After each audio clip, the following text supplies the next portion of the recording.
Um abraço pra galera aqui do Dragão Goiano, voltando a repercutir as coisas do Atlético aqui nesse resumo especial. O Atlético treinou nesta manhã, o técnico Marcelo Cabo já ensaiou o time pro jogo deste sábado.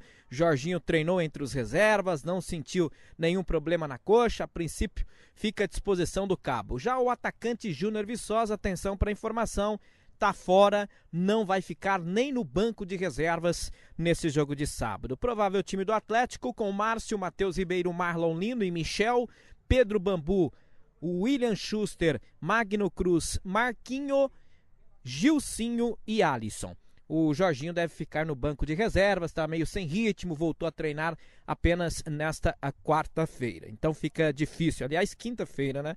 Ele não treinou ontem. Bom, agora o assunto... Aliás, os assuntos são outros. Atenção para essa entrevista que fiz com o Dr. Marcos Egídio, advogado do Atlético. Vários assuntos. Situação envolvendo a Caixa Econômica Federal. O Atlético, enfim, atenção, conseguiu as suas certidões negativas. Está apto, com o nome limpo. E ainda, o Atlético deve renovar nos próximos dias agora com a Caixa Econômica Federal no papel, porque estava tudo apalavrado, mas não tinha nenhum contrato assinado.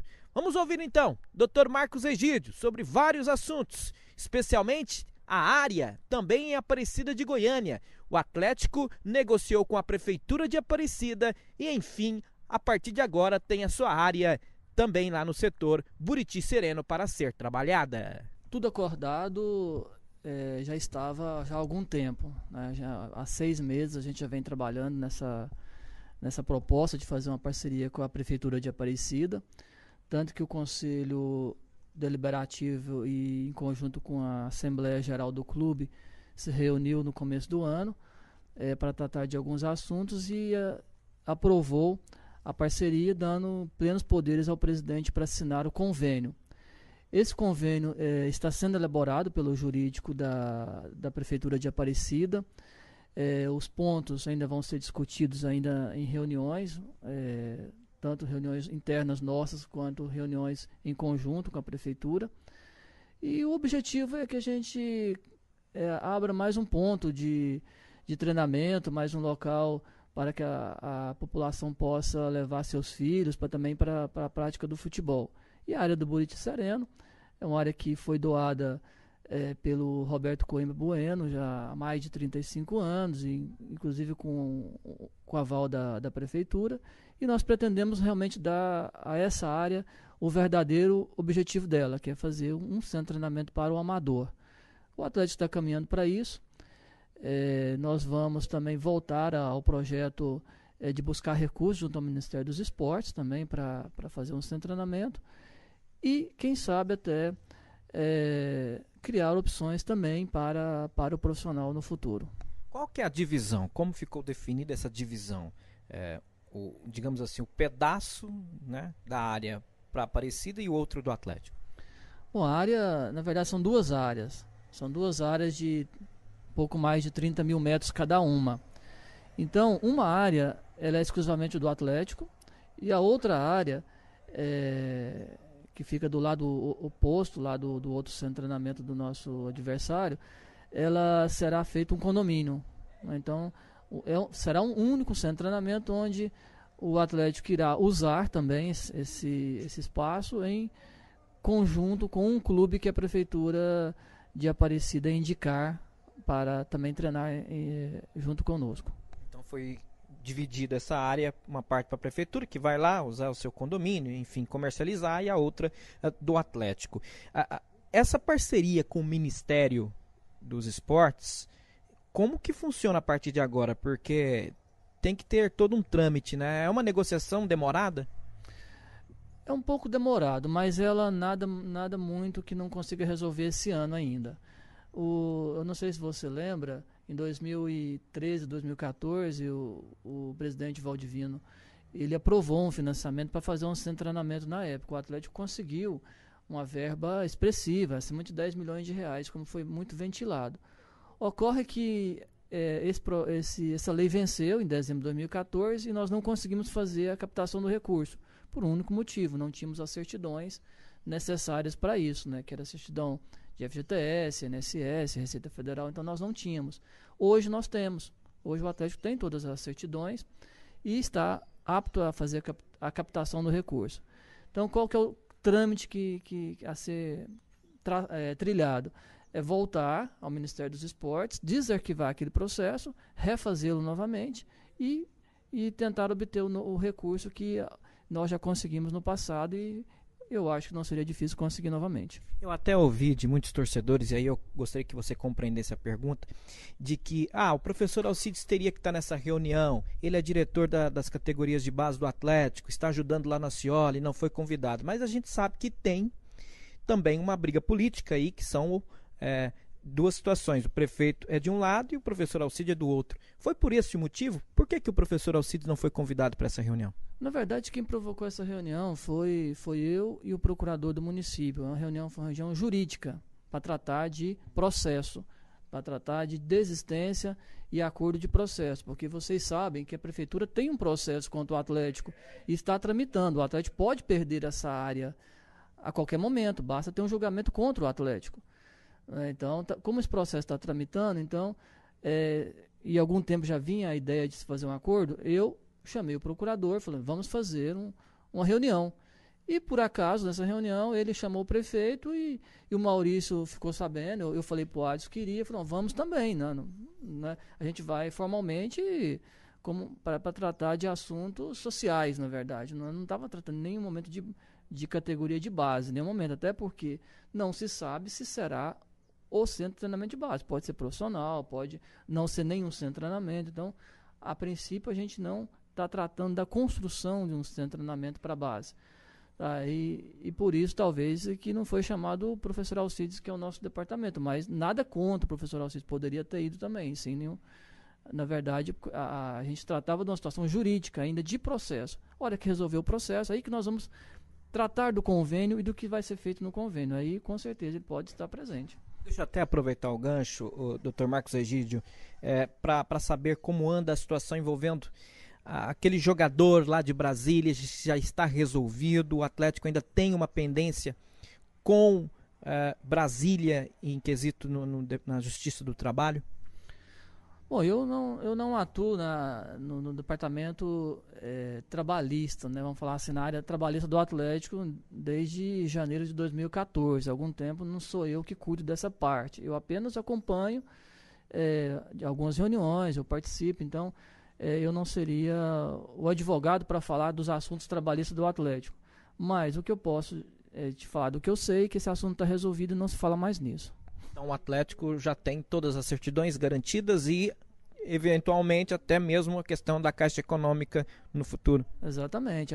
Inclusive, essa era a única pendência que faltava e já foi encaminhado para a Caixa para sanar todas as questões e todas as pendências em relação às certidões que o Atlético poderia ter ou está faltando para assinar o contrato. Então, nós estamos aguardando só marcar a data da assinatura e um evento, é claro, para formalização. É sempre bom tê-lo aqui no microfone da Brasil Central, também aqui no Dragão Goiano, para saber também de outra questão. Semana passada até eu conversei com o Adalberto Greco sobre a questão do Sub-20, alguns garotos que acabaram alterando certidão de nascimento, que pode acarretar com problema jurídico contra o Atlético em não disputar, por exemplo, a Copinha. O senhor está sabendo disso? Tem alguma informação para nos passar? Bom, essa aí já é responsabilidade minha, né? Porque aí se trata da parte desportiva do clube. Eu vejo com muita preocupação o que está acontecendo no futebol brasileiro, porque isso não é comum do Atlético. Eu estou acompanhando alguns processos na federação que foram encaminhados para o tribunal, né, para o TJD, e com muita preocupação, até porque a gente vê que 4 clubes já entraram nesse problema, né? Inclusive, o que mais me preocupou foi até o da Canedense, né? Que eu estou acompanhando também, porque nós somos interessados no julgamento. Mas eu tenho uma visão em relação a isso. Eu acho que o clube ele não pode ser prejudicado porque um atleta, ou um pai de um atleta, ou um procurador, que na maioria das situações acontece, de mudar documento de uma criança, né, que sempre, nunca é o jogador que é culpado, que é sempre menor, então sempre tem um responsável por trás disso, de mudar um documento de uma criança para que ele possa tirar proveito. Agora, quem se beneficia mais disso são os procuradores. Os clubes nunca se beneficiam disso, porque chega num certo momento o jogador não vai resolver, não vai dar certo. Então a gente tem acompanhado essa questão. A nossa linha de defesa é pela boa-fé. Eu acredito que os auditores não vão punir um clube porque o clube não sabia dessa situação, não provocou nenhum crime em relação a isso. E aí fica aquele questionamento: por que o clube não verifica? Não é? Por que o clube não vai no cartório e tira uma certidão atualizada? Ora, o jogador, quando ele chega para fazer a sua inscrição, ele chega com essa certidão, que aparentemente é verdadeira, porque ela vem com todos os selos necessários. Ele chega com a certidão com a carteira de identidade, ele chega com o CPF, ele chega com a carteira de trabalho, e caso até que chega até com passaporte, expedido pela Polícia Federal. Olha, se todos esses órgãos que passou não tiveram condição de detectar a fraude, por que o clube, que menos tem condição, que não tem nenhuma condição de perícia, não tem nenhuma condição de diligência, vai detectar? Então é muito agressivo ser condenado em função disso.